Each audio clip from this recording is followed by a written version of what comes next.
بسم اللہ الرحمن الرحیم۔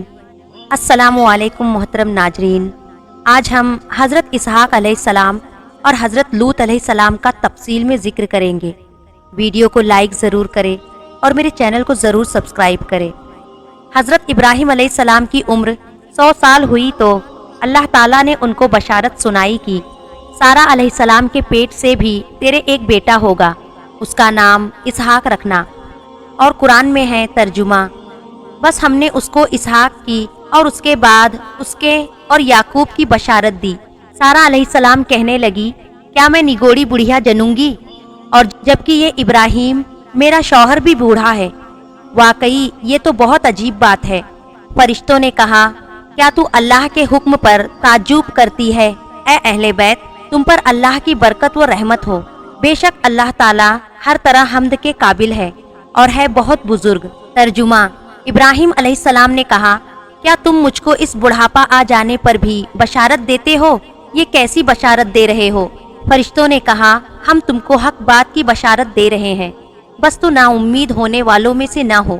ابراہیم علیہ السلام نے کہا، اور نہیں نا امید ہوتے اپنے پروردگار کی رحمت سے مگر گمراہ۔ حضرت اسحاق علیہ السلام جب 8 دن کے ہوئے تو حضرت ابراہیم علیہ السلام نے ان کی ختنہ کرا دی۔ تورات کے اعتبار سے حضرت اسحاق علیہ السلام کی بیٹی کی شادی حضرت ابراہیم علیہ السلام کے بھتیجے کی بیٹی سے ہوئی اور اس سے ان کے یہاں 2 بیٹے عیسو اور یعقوب علیہ السلام پیدا ہوئے۔ عیسو کی شادی حضرت اسماعیل علیہ السلام کی صاحبزادی بشامہ یا محلات سے ہوئی اور حضرت یعقوب علیہ السلام اپنے ماموں کے یہاں بیاہے گئے۔ قرآن پاک میں حضرت اسحاق علیہ السلام کا ذکر سورہ انبیاء، سورہ مریم، سورہ ہود اور سورہ صافات میں آیا ہے۔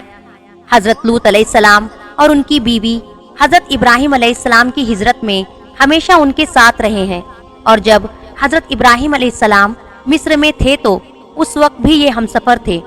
مصر سے واپسی پر حضرت ابراہیم علیہ السلام فلسطین میں آباد ہوئے اور حضرت لوط علیہ السلام نے شرق اردون کے علاقے میں سکونت اختیار کی۔ اس علاقے میں 2 مشہور بستیاں سدوم اور آمورہ تھی۔ حضرت لوط علیہ السلام نے جب شرق اردون ٹرانس جارڈن کے علاقے میں سدوم آ کر قیام کیا تو دیکھا کہ یہاں کے باشندے فواحش اور معصیتوں میں اتنے پڑے ہوئے ہیں کہ دنیا میں کوئی برائی ایسی نہ تھی جو ان میں موجود نہ ہو۔ دوسرے عیبوں اور فحش کاموں کے علاوہ یہ قوم ایک خبیث عمل میں مبتلا تھی، یعنی اپنی نفسانی خواہشوں کو پورا کرنے کے لیے وہ عورتوں کے بجائے امرد لڑکوں سے تعلقات رکھتے تھے۔ دنیا کی قوموں میں اس وقت تک اس عمل کا قطعی ریاض نہ تھا۔ یہی بدبخت قوم ہے جس نے ناپاک عمل کی ایجاد کی، اور اس سے بھی زیادہ شرارت، خباثت، بے حیائی یہ تھی کہ وہ اپنی بدکاری کو عیب نہیں سمجھتے بلکہ اعلانیہ فن و مباحات کے ساتھ اس کو کرتے رہتے تھے۔ ترجمہ، اور یاد کرو لوط علیہ السلام کا واقعہ جب اس نے اپنی قوم سے کہا، کیا تم ایسے فحش کاموں میں لگے ہوئے ہو جس کو دنیا میں تم سے پہلے کسی نے نہیں کیا؟ یہ کہ بے شک تم عورتوں کے بجائے اپنی شہوت کو مردوں سے پوری کرتے ہو، یقیناً تم حد سے گزرنے والے ہو۔ ان حالات میں حضرت لوط علیہ السلام نے ان کو ان کی بے حیائیوں اور خباثتوں پر ملامت کی اور شرافت اور طہارت کی زندگی کی رغبت دلائی، اور نرمی کے ساتھ جو مشکین طریقے ہو سکتے تھے ان سے ان کو سمجھایا، اور پچھلی قوم کی بدعمالیوں کے نتیجے بتا کر عبرت دلائی، مگر ان پر بالکل اثر نہ ہوا بلکہ کہنے لگے۔ ترجمہ، لوط کی قوم کا جواب اس کے سوا کچھ نہ تھا کہ کہنے لگے، ان لوط اور اس کے خاندان کو اپنے شہر سے نکال دو، بے شک یہ پاک لوگ ہیں۔ قوم لوط کا یہ مذاقیہ جملہ تھا، گویا حضرت لوط علیہ السلام اور ان کے خاندان پر طنز کرتے اور ان کا ٹھٹھا اڑاتے تھے۔ یہ بڑے پاک باز ہے، ان کا ہماری بستی میں کیا کام؟ یا مہربان نصیحت کرنے والے کی مہربان نصیحت سے غیب و غضب میں آ کر کہتے تھے کہ اگر ہم ناپاک اور بے حیا ہے اور وہ بڑے پاک باز ہے تو ان کا ہماری بستی سے کیا واسطہ؟ ان کو یہاں سے نکالو۔ حضرت لوط علیہ السلام نے پھر ایک بار بھری محفل میں ان کو نصیحت کی اور فرمایا، تم کو اتنا بھی احساس نہیں رہا کہ یہ سمجھ سکو کہ مردوں کے ساتھ بے حیائی کا تعلق، لوٹ مار اور اسی قسم کی بد اخلاقیاں بہت برے اعمال ہے۔ تم یہ سب کچھ کرتے ہو اور بھری محفلوں اور مجلسوں میں کرتے ہو، اور شرمندہ ہونے کے بجائے بعد میں ان کا ذکر اس طرح کرتے ہو کہ گویا یہ کار نمایاں ہے جو تم نے انجام دیے ہیں۔ کیا تم وہی نہیں ہو کہ تم مردوں سے بدعملی کرتے ہو، لوگوں کی راہ مارتے ہو اور اپنی مجلسوں میں اور گھر والوں کے سامنے فحش کام کرتے ہو؟ قوم نے اس نصیحت کو سنا تو غم و غصے سے تلملا اٹھی اور کہنے لگی، لوط بس یہ نصیحتیں اور عبرتیں ختم کر، اور اگر ہمارے ان اعمال سے تیرا خدا ناراض ہے تو وہ عذاب لا کر دکھا جس کا ذکر کر کے بار بار ہم کو ڈراتا ہے، اور اگر تو واقعی اپنے قول میں سچا ہے تو ہمارا اور تیرا فیصلہ اب ہو جانا ہی ضروری ہے۔ بس اس لوط کی قوم کا جواب اس کے سوا کچھ نہ تھا۔ ترجمہ: بس اس لوط کی قوم کا جواب اس کے سوا کچھ نہ تھا کہ وہ کہنے لگے، تو ہمارے پاس اللہ کا عذاب لے آ اگر تو سچا ہے۔ ادھر یہ ہو رہا تھا اور دوسری طرف حضرت ابراہیم علیہ السلام کے ساتھ یہ واقعہ پیش آیا کہ حضرت ابراہیم علیہ السلام جنگل میں سیر کر رہے تھے۔ انہوں نے دیکھا کہ 3 لوگ کھڑے ہیں۔ حضرت ابراہیم علیہ السلام بڑے متواضع اور مہمان نواز تھے اور ہمیشہ ان کا دسترخوان مہمانوں کے لیے پھیلا رہتا تھا، اس لیے ان تینوں کو دیکھ کر وہ بہت خوش ہوئے اور ان کو اپنے گھر لے گئے اور بچڑا ذبح کر کے ٹکے بنائے اور بھون کر مہمانوں کے سامنے پیش کیے، مگر انہوں نے کھانے سے انکار کیا۔ یہ دیکھ کر حضرت ابراہیم علیہ السلام نے سمجھا کہ یہ کوئی دشمن ہے جو دستور کے مطابق کھانے سے انکار کر رہے ہیں، اور کچھ ڈرے کہ یہ آخر کون ہے۔ مہمانوں نے جب حضرت ابراہیم علیہ السلام کی بے چینی دیکھی تو ان سے ہنس کر کہا کہ آپ گھبرائے نہیں، ہم اللہ کے فرشتے ہیں اور قوم لوط کی تباہی کے لیے بھیجے گئے ہیں، اس لیے سدوم جا رہے ہیں۔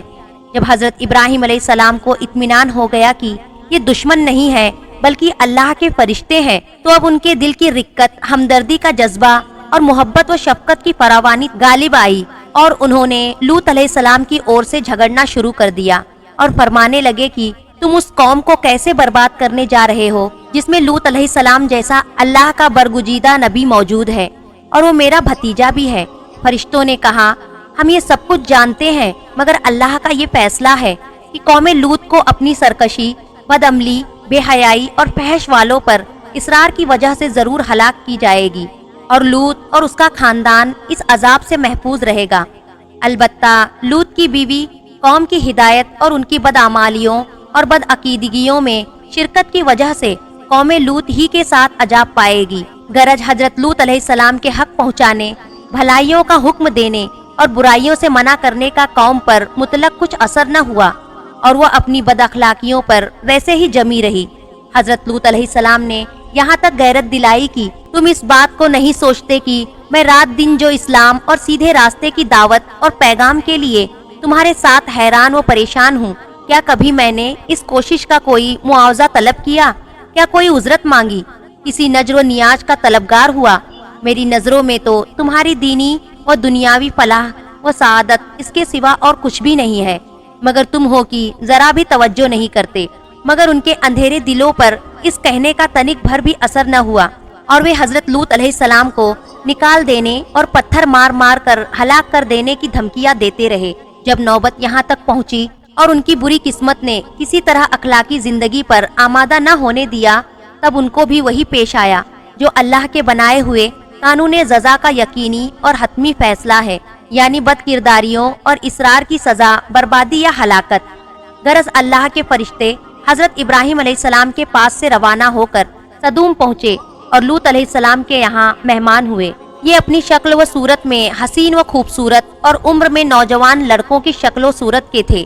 حضرت لوط علیہ السلام نے ان مہمانوں کو دیکھا تو گھبرا گئے اور ڈرے کہ بدبخت قوم میرے ان مہمانوں کے ساتھ کیا معاملہ کرے گی، کیونکہ ابھی تک ان کو یہ نہیں بتایا گیا تھا کہ یہ اللہ کے پاک فرشتے ہیں۔ ابھی حضرت لوط علیہ السلام اس حیث بیس میں تھے کہ قوم کو خبر لگ گئی اور لوط علیہ السلام کے مکان پر چڑھائے اور مطالبہ کرنے لگے کہ تم اس کو ہمارے حوالے کرو۔ حضرت لوط علیہ السلام نے بہت سمجھایا اور کہا، کیا تم میں کوئی بھی سلیم الفطرت انسان نہیں ہے کہ وہ انسانیت کو برتے اور حق کو سمجھے؟ تم کیوں اس لعنت میں گرفتار ہو اور نفسانی خواہش پوری کرنے کے لیے فطری طریقہ چھوڑ کر اور حلال طریقوں سے عورتوں کو جیون ساتھی بنانے کی جگہ اس ملعون بے حیائی پر اتر آئے ہو؟ اے کاش میں رکن شدید کی زبردست حمایت کر سکتا۔ حضرت لوط علیہ السلام کی اس پریشانی کو دیکھ کر فرشتوں نے کہا، آپ ہماری ظاہری شکلوں کو دیکھ کر گھبرائیے نہیں، ہم عذاب کے فرشتے ہیں اور اللہ کے قانون جزائے اعمال کا فیصلہ ان کے حق میں اٹل ہے، وہ اب ان کے سر سے ٹلنے والا نہیں۔ آپ اور آپ کا خاندان عذاب سے بچا رہے گا، مگر آپ کی بیوی بے حیائیوں کے ساتھ رہے گی اور تمہارا ساتھ نہ دے گی۔ آخر عذاب الہی کا وقت آ پہنچا۔ رات شروع ہوئی تو فرشتوں کے اشارے پر حضرت لوط علیہ السلام اپنے خاندان سمیت دوسری اور نکل کر سدوم سے رخصت ہو گئے، اور بیوی نے ان کا ساتھ دینے سے انکار کر دیا اور راستے سے ہی لوٹ کر سدوم واپس آ گئی۔ رات کا آخر آیا تو پہلے جو ایک ہولناک چیخ نے سدوم والوں کو تہ و بالا کر دیا، اور پھر آبادی کا تختہ اوپر اٹھا کر الٹ دیا گیا، اور اوپر سے پتھروں کی بارش نے ان کا نام و نشان تک مٹا دیا، اور وہی ہوا جو پچھلی قوم کی نافرمانی اور سرکشی کا انجام ہو چکا ہے۔ انشاءاللہ قصص الانبیاء کا اگلا حصہ اگلی ویڈیو میں کیا جائے گا۔ آپ حضرات سے التجا ہے اسے زیادہ سے زیادہ شیئر کریں اور میرے چینل کو ضرور سبسکرائب کریں اور کمنٹ میں اللہ اکبر ضرور لکھیں۔